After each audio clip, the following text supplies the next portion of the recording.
లూకాసు వార్త 17వ అధ్యాయము 13వ వచనం. యేసు ప్రభువా మమ్ము కరుణించుమని కేకలు వేసిరి. Luke chapter 17 verse 13. And they lifted up their voices and said, Jesus, Master, have mercy on us. యేసుక్రీస్తు ప్రభువారిని కరుణించమని వేడుకుంటే, కృపచూపమని వేడుకుంటే ఆయన కరుణించకుండా ఉండడు. ఆయన కరుణా సంపన్నుడు. ఇక్కడ 10 మంది కుష్ఠరోగులు ఆయనను కరుణించమని అడిగినప్పుడు ఆయన వారి వైపు చూసి, మీరు వెళ్ళి యాజకునికి కరపరుచుకొనమని చెప్పాను. వారు వెళ్ళుచుండగానే వారు శుద్ధులైరి. అయితే ఒక్కడు మాత్రం ఆయనను స్తుతించుటకు వచ్చి ఉన్నాడు. లూకాసు వార్త 17వ అధ్యాయము 15-16 వచనాల ప్రకారం యేసయ్య నోటి గుండా వచ్చిన బాధాకరమైన మాట, 10 మంది శుద్ధులైరి కారా, ఆ 9 ఎక్కడా? మిగతా వారికి కూడా తెలుసు యేసుక్రీస్తు ప్రభువారే వారిని స్వస్థపరిచాడు అని. అయినా తిరిగి వెళ్లి ఆయనకు కృతజ్ఞతాభావం తెలియజేయాలన్న చిత్తశుద్ధి కల హృదయం వారికి లేదు.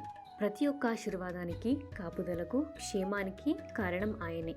దానిని మనం జ్ఞాపకం ఉంచుకోవాలి.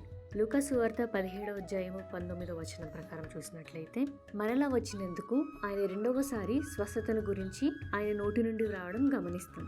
నీ విశ్వాసం నిన్ను స్వస్థపరిచను అనే మాట పొందుకొని వెళ్ళాడు. మొదటిసారి యాజకునికి కనపరుచుకోమంటాడు, కానీ రెండవసారి నీ విశ్వాసం నిన్ను స్వస్థపరిచను అని వెళ్ళమని చెప్తాడు.